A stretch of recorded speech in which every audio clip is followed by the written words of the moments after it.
तीन दिन दिवाळी, गाई म्हशी ओवाळी, गाई म्हशी कोणाच्या, लक्ष्मणाच्या, लक्ष्मण कोणाचा, आई बापाचा।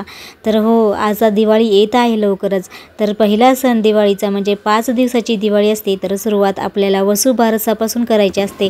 बघा, वसुबारस हे सर्व दिवाळीचा पहिला दिवस म्हणून साजरी केला जातो।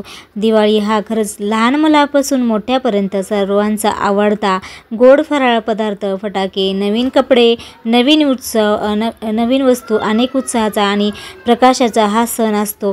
त्यामुळे भारतामध्ये मोठ्या उत्साहात हा साजरा करण्यात येतो। तर हो, आजच्या व्हिडिओमध्ये वसुबारस आपल्याला का साजरी करतात, या सणाचे महत्त्व काय आहे, हे आजच्या व्हिडिओमध्ये पाहणार आहोत। तर व्हिडिओ स्किप न करता पूर्ण बघा। मी अनुराधा तुमचं नवीन व्हिडिओमध्ये तुमचं खूप खूप स्वागत करते। दिवाळी ही खरं तर 5 दिवसाची असते, म्हणजे 5 सण असतात। म्हणजे धनत्रयोदशीपासून सुरुवात होते ते भाऊबीजेपर्यंत। पण हा सण खरंच अनेकांना दिवाळी म्हणजे पहिली धनत्रयोदशीपासून वाटते, पण तसं नाही आहे। पण पहिला दिवस म्हणजेच वसुबारसपासूनच सुरू होत असतं। म्हणजे दिवाळीचा पहिला दिवस हा वसुबारस असतो। तर बघा, हिंदू पंचांगानुसार अश्विन कृष्ण द्वादशी म्हणजेच गोवत्स द्वादशी याच दिवशी वसुबारस हा साजरा करण्यात येतो। वसुबारस हा सण आता ह्या वर्षी 17 ऑक्टोबर 2025ला येत आहे। तर बघा, आपल्याला वसुबारस का साजरी करायची असते, बघा पहिला दिवस का साजरी करतो आपण, त्याची सुरुवातच का वसुबारसपासूनच होते। तर बघा, प्राचीन काळापासून भारतीय लोक गायीला खूप पवित्र आणि पूजनीय मानतात।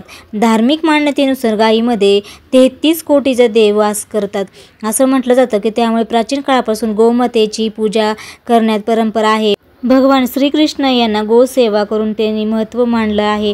श्रीकृष्णाने तर स्वतःला गोपाळ म्हणून सुद्धा घेतलं आहे। एवढंच नाही तर दानात गोदान हे सर्वात श्रेष्ठ दान मानलं जातं। बघा, आपले पंचगव्य म्हटलं जातं। बघा, पंच म्हणजे 5 आणि गव्य म्हणजे गाय।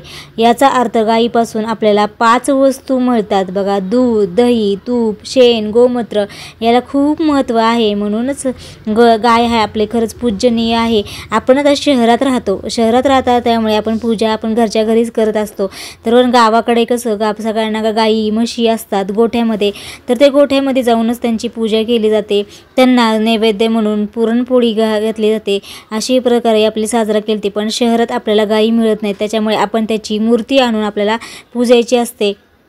बघा, वसुबारस घरात लक्ष्मीचे आगमन व्हावे ह्यातून धेनूची पूजा करतात। म्हणजे बघा, धेनू म्हणजेच काय तर गाय। तर बघा, वसू म्हणजे द्रव्य आणि त्यासाठी असलेली बारस म्हणजे द्वादशी।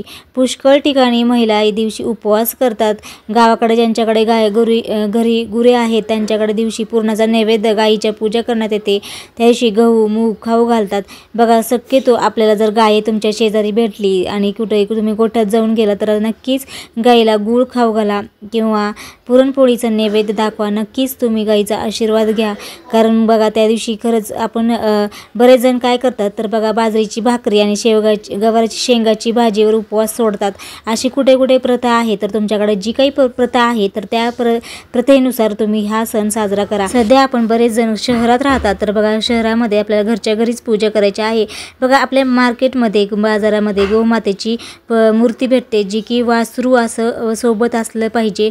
त्यासोबतची असलेली मूर्ती घरी आणायची आहे। छान चौरंगावर किंवा पाटावर लाल वस्त्र अंतरायचं आहे, त्यावरती आपल्याला गोमाता ठेवायचं आहे। सर्वप्रथम आपल्याला गणेशांची मूर्तीवर अभिषेक करायचा आहे। गणेशांना वंदन करून आपण त्यांना गुळ खोबऱ्याचा नैवेद्य दाखवायचा आहे। त्यानंतर आपल्याला श्रीकृष्णाला त्याशी अभिषेक करायचा आहे। बघा, श्रीकृष्ण हे गोमाता खूप प्रिय आहे, त्यामुळे कृष्णाच्या मूर्तीवर आपल्याला अभिषेक करायचा आहे पंचामृताने। तिथे आपल्याला स्थापना करायची आहे मूर्ती, आणि त्यानंतर आपल्याला गोमाताची पूजा करायची आहे। हळद कुंकू अक्षदा वाहून आपल्याला गोमातेची ही पूजा करायची आहे। त्यांना गोमातेला आपल्याला नैवेद्य दाखवायचा आहे। पुरणपोळीचा नैवेद्य दाखवला तरी चालतं, तुम्ही कोणताही गोडाचा पदार्थ दाखवला तरी चालतं। पण नक्कीच तुम्हाला जर गाय भेटत असेल तर तुम्हाला आजूबाजूला तर नक्कीच गाईला गूळ खायला विसरू नका। गूळ द्या, त्यांना चणे द्या। तुम्हाला जसं भेटेल तसं तुम्हाला त्यांना आशीर्वाद घ्यायचा आहे। त्या दिवशी वसुबारसच्या दिवशी गाईला अनन्यसाधारण खूप महत्त्व आहे, कारण लक्ष्मीचा अवतार म्हटलं जातं, कारण 33 कोटीचा वास असतो। त्यामुळे गौमातेची आपल्याला त्या दिवशी नक्कीच पूजा करायची आहे। तर अशा पद्धतीने आपल्या घरच्या घरी छान साध्या सोप्या पद्धतीने पद्धतीने आपल्याला मांडणी करायची आहे। गोमातेची ही आपल्याला पौराणिक कथा आहे बघा। 8 पाट नगर होतं, तिथे एका कुणब्याची म्हातारी राहत होती। तिला एक सून होती, त्यांच्याकडे गाई गुरे होती, गाई होत्या तशी म्हशीही होत्या, गव्हाळी मुगा डाळी वासरं देखील ते होते। आश्विन मास होता आणि या मासात पहिल्या द्वादशीच्या दिवशी म्हातारी सकाळी उठली आणि ती शेतावर जाऊ लागली। त्यावेळी सुनेला हाक मारली आणि मुली इकडे ये असं म्हणत सून आली आणि सासू म्हणाली की शेतावर जाते, दुपारी येईन, तर तोपर्यंत मांडीवर जा आणि गव्हाचे मुगाचे दाणे काढ आणि गव्हाचे मुगाडे शिजवून ठेव असं म्हणून ती सासूबाई शेताकडे निघाल्या। त्यानंतर सासू शेतावरून निघून गेली। आपल्या सून माडीवर गेली आणि गहू तसेच मूग काढून ठेवलं। खाली आल्यानंतर ती गोठ्यात गेली। गव्हाळी मुगाळी वासरं उड्या मारत होती, त्याने सुनेने ठार मारले आणि त्यांना चिरले। त्यानंतर तिने त्यांना शिजवून ठेवून सासूची वाट पाहत बसली। दुपारी सासू घरी परत आली। सुनेनं पान वाढलं। सासूने पाहिलं तर तिला तांबडं मांस दिसलं। हे काय आहे ते असं तिने सुनेला विचारलं तर सुनेने सर्व हकीकत सांगितली। त्यानंतर सासू घाबरली आणि मोठी चूक घडली तसेच देवापुढे जाऊन बसली, प्रार्थना केली, देवा हा माझ्या सुनेच्या हातून काय अपराध घडला, तिला क्षमा कर असे ती म्हणाली। गाई गारांनी जिवंत कर म्हणाली, जर तू त्यांना जिवंत नाही केलंस तर मी संध्याकाळी प्राण देईन असा निश्चय सासूने केला। त्यानंतर सासू देवापाशी बसूनच राहिली। देवाने तिचा एक निश्चय पाहिला, एक निष्ठपट अंतरंग पाहिले। नंतर संध्याकाळी गायी आल्या, हंबरडा फोडू लागल्या तशी देवाला चिंता वाटू लागली। हिचा निश्चय ढळणार नाही असं देवाला वाटलं। त्यानंतर देवाने वासरं जिवंत केली, ती उड्या मारतच प्यायला गेली। गाईचे हंबरडे बंद झाले। म्हातारीला आनंद झाला, सुनेला आश्चर्य वाटलं। हे पाहून सर्वांनाच आनंद झाला। नंतर म्हातारीचे गाई गुरांची पूजा केली, स्वयंपाक करून नैवेद्य दाखवला, देवाचे आभार मानले। त्यानंतर तेही जेवली, सर्वांनी जेवण केलं, आनंदी झाले। तसे आम्ही होऊ। हा 60 उत्तराची कहाणी। 5 उत्तरे देवब्राह्मणाच्या दारी पिंपळाच्या पारी, गाईच्या मोठी सुफळ संपूर्ण हे कथा आहे।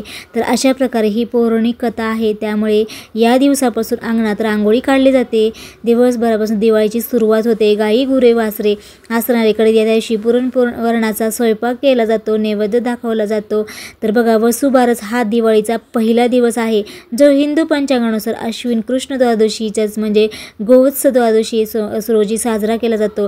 गायीची पूजा करून लक्ष्मीचे आगमन घडवण्यासाठी साजरा करतात। दिवाळीचा सण हा 5 दिवसाचा असतो, ज्याची सुरुवात वसुबारसनंच होते। तर आजच्या व्हिडिओमध्ये पूजा कशी करावी, पूजा मांडणी कशी करावी, त्या सणाचे महत्त्व काय आहे आणि त्याची पौराणिक कथा हे आपण बघितलेलं आहे। तर तुम्हाला हा व्हिडिओ आवडला असेल तर नक्कीच चॅनलला लाईक करा, शेअर करा, सबस्क्राईब करा। अशा छानशा व्हिडिओमध्ये पुन्हा भेटूया। तोपर्यंत सगळ्यांना श्री स्वामी समर्थ, जय जय स्वामी समर्थ आणि तुम्हाला दिवाळीच्या खूप खूप शुभेच्छा।